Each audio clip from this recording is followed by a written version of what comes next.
Приветствуем вас на канале Раиса Греченко «Дача, сад, огород, цветы». Мира вам и добра!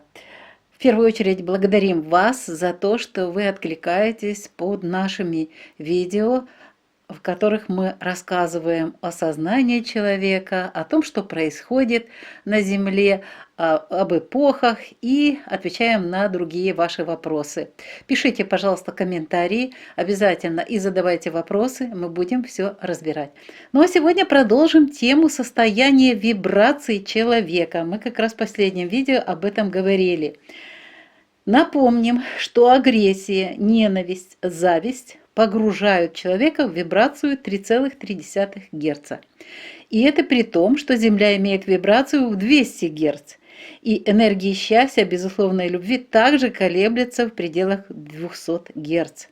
Это данные исследователей, практических исследователей на сегодняшний день. А так как резонанс Шумана будет продолжать показывать все более высокие вибрации, потому что Земля в своем движении начала процесс вступления в восходящий цикл, то весь этот процесс будет тоже продолжаться.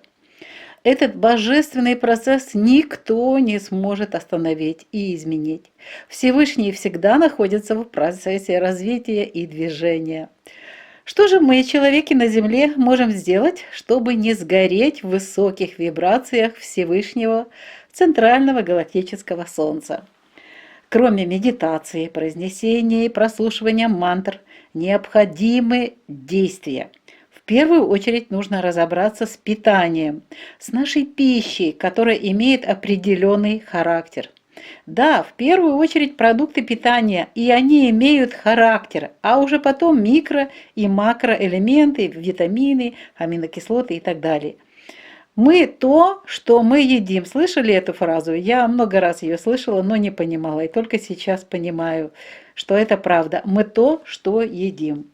Человек с помощью питания определенными продуктами должен просветлять те материальные формы, которые употребляют в пищу.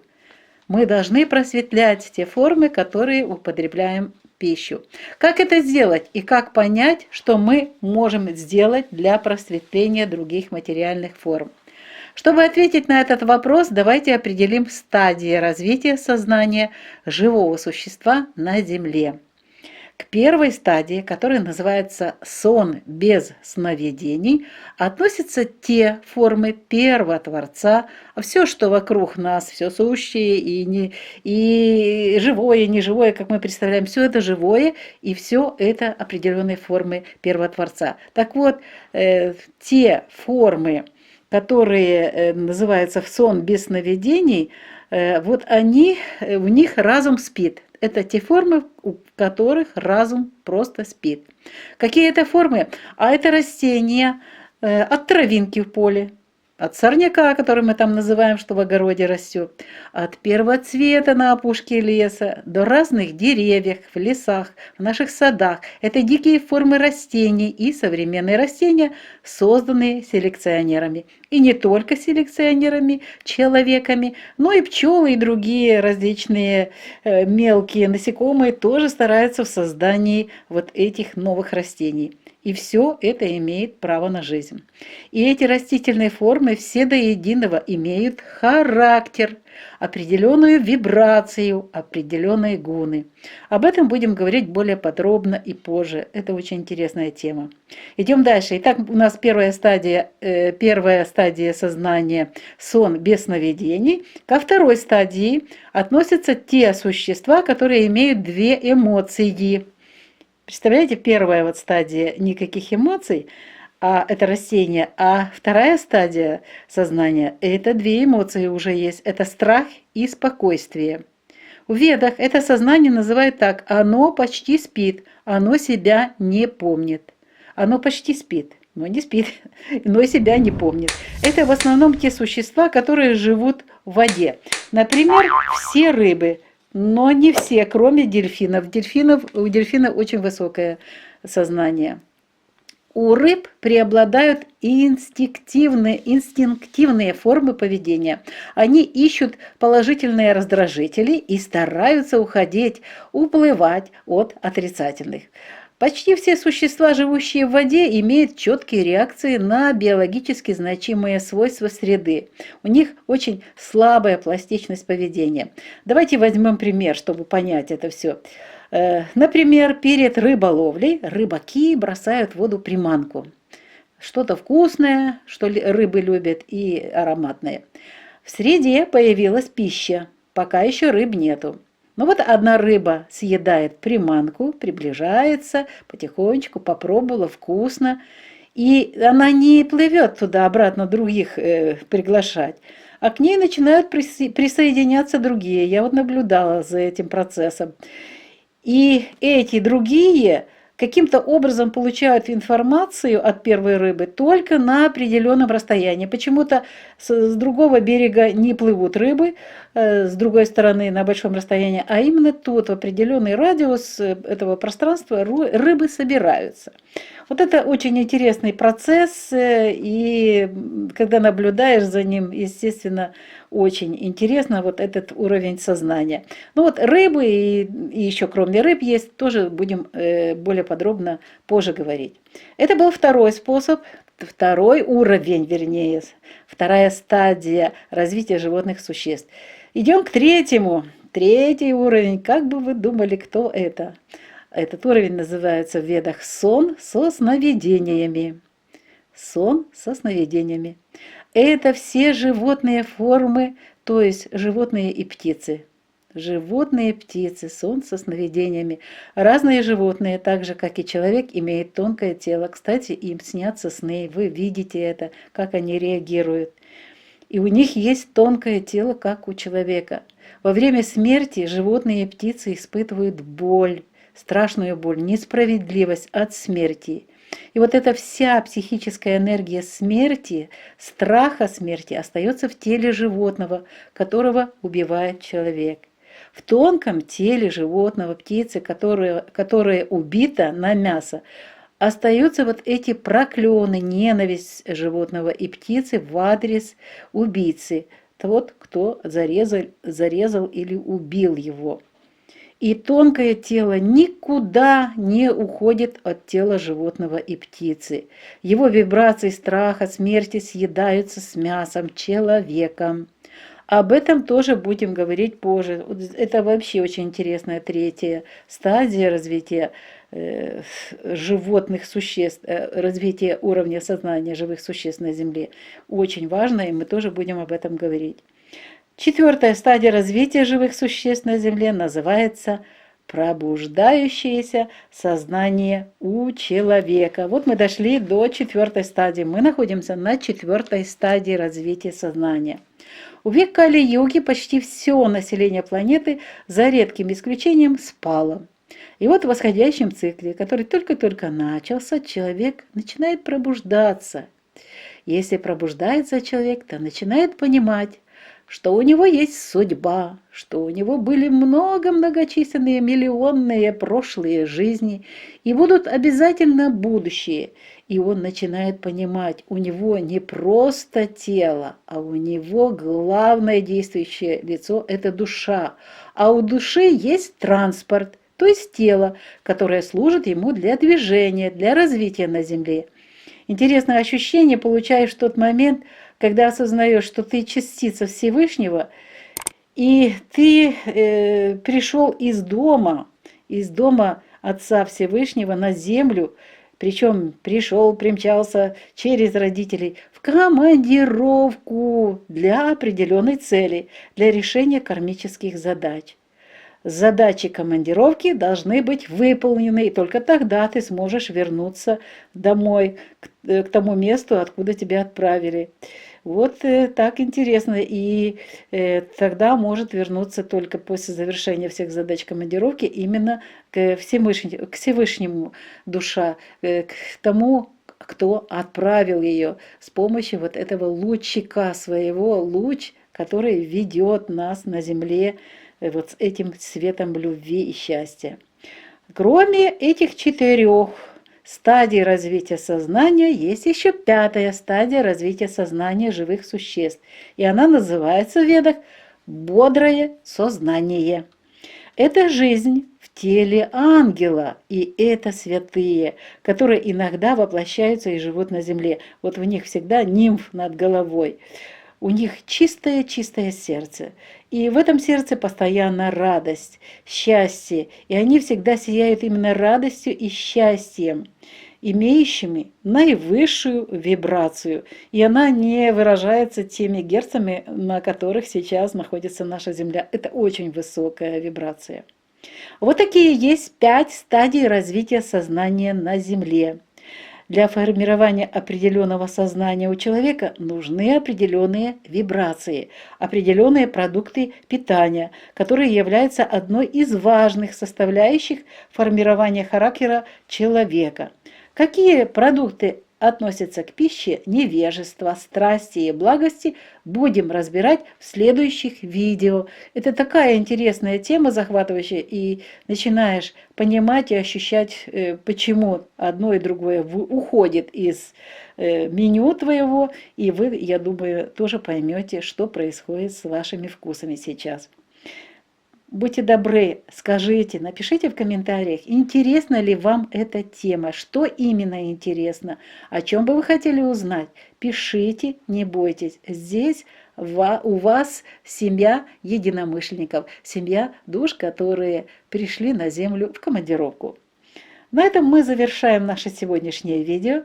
Счастья и радости, и здоров'я вам всем. До новых встреч на нашем канале. Вітаємо вас на каналі Раїса Гаряченко «Дача, сад, город, квіти». Миру вам та добра! Останнє відео дуже цікаві і дуже цікаві коментарі ми читаємо.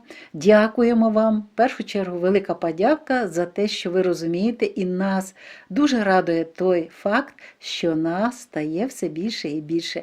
І є розуміння того, що ми почали у висхідній початок у нас почався у висхідний цикл, почався рух, почалось пробудження, і ми тепер хочемо дізнатися, що ж це таке і що з цим робити. І сьогодні знову дуже важлива тема, і ця тема стосується вібрації людини, ми її продовжуємо. І давайте згадаємо, що агресія, ненависть та заздрість опускають людину до вібрації 3,3 Гц. І це при тому, що Земля сьогодні має вібрації вже 200 Гц.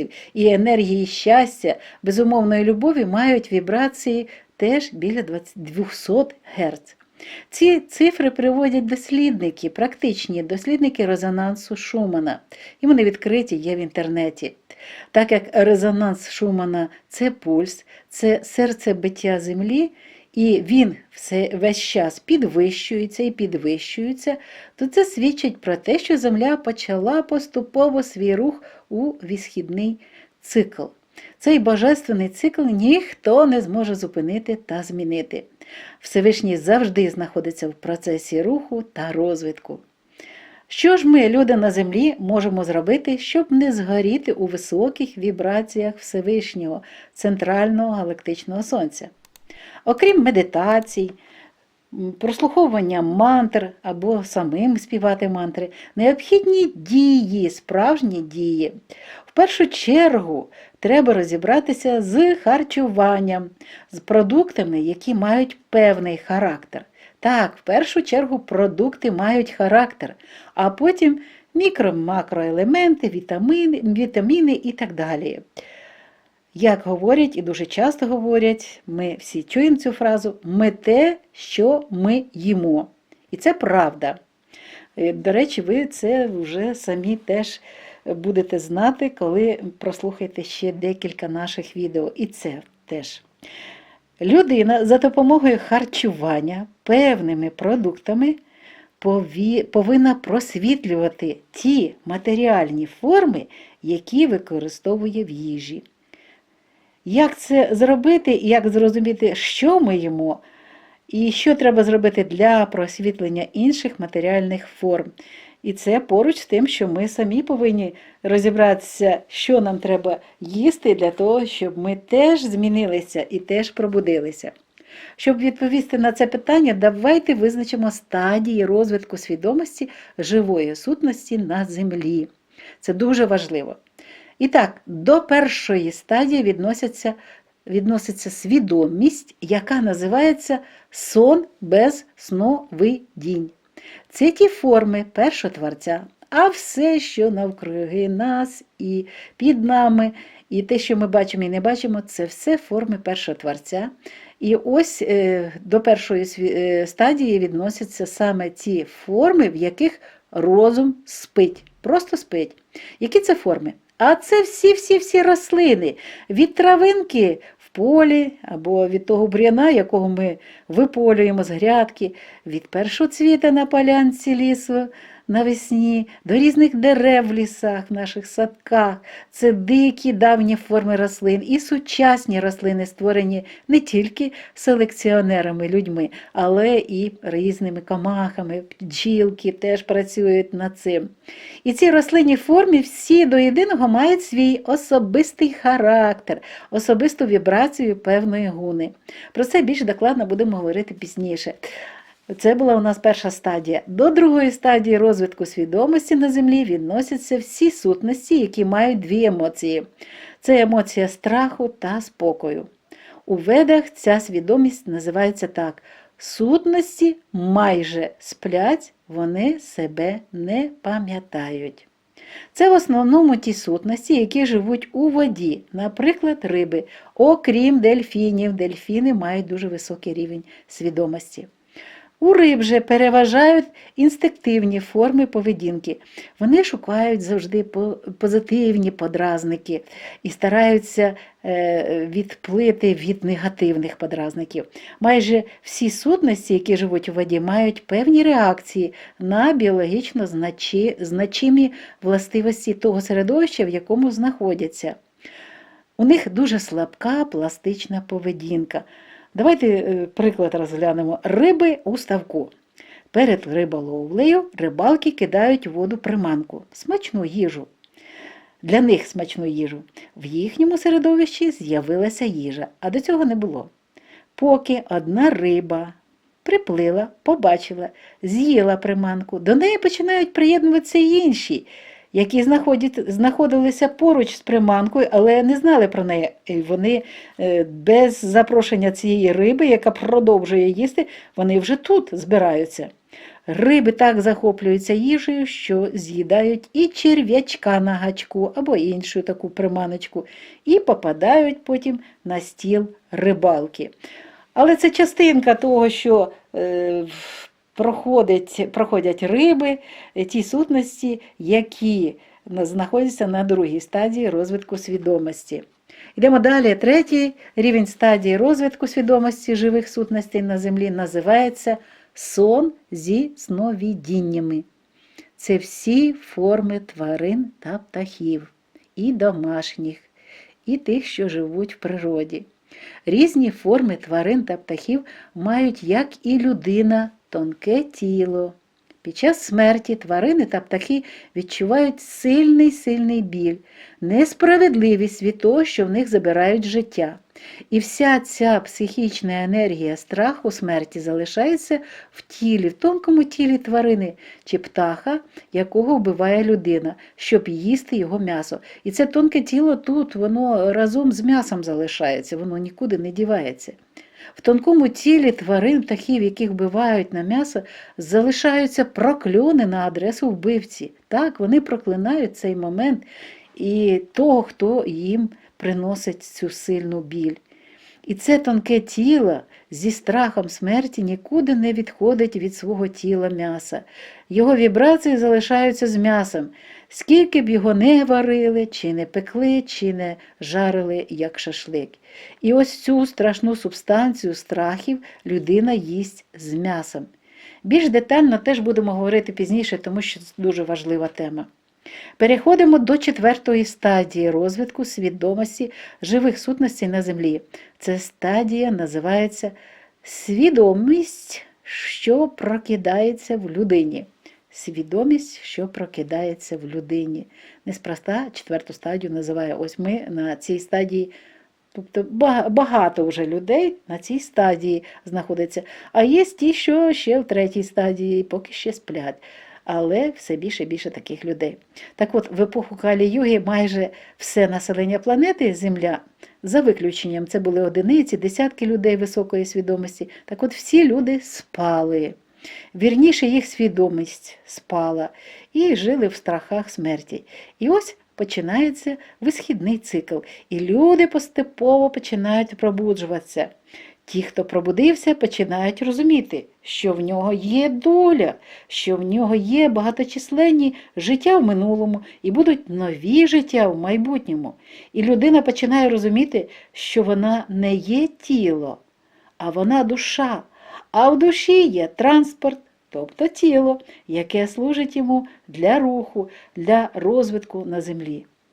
Дуже цікаве почуття отримуєш в той момент, коли розумієш, що ти всього-навсього частинка, промінчик Всевишнього. І ти прийшов на землю з рідного батьківського дому у відрядження для виконання певних кармічних завдань. Задачі відрядження повинні бути виконані, і тоді ти повернешся додому, до батька, до Всевишнього. Ось така цікава історія, яку дуже багато хто з нас зрозуміє та прийде до цього. Дуже гарне почуття.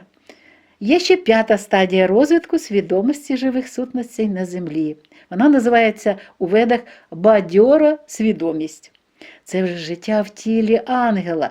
І це святі, які рідко, але втілюються і живуть на землі. У них чисте серце, в серці постійне почуття радості, щастя. І ці люди завжди сяють радістю та щастям, яке має найвищу вібрацію. Ось такі люди і зображуються з лімфом над головою. Це оця вібрація, дуже висока вібрація. Ну що ж, ми з вами познайомилися з 5 стадіями розвитку свідомості на землі. Для формування певного виду свідомості, певного характеру у людини необхідні певні вібрації, а значить певні продукти харчування. Які ж продукти відносяться до харчування в невігластві, в пристрасті та благості? Будемо з цим розбиратися в наступних відео. Чи цікава для вас ця тема, чи є питання у вас? Пишіть у своїх коментарях. Знайте, що тут з вами сім'я душ, які прийшли у відрядження сюди на землю. І ми хочемо розібратися, ми проснулися і хочемо розібратися, в чому ж наша задача. І всі проблеми перетворити на задачі і їх виконати повністю. Ну що ж, на цьому ми завершуємо сьогоднішнє відео. Щастя та радості вам, здоров'я душевного та тілесного. І до нових зустрічей на нашому каналі в нових відео.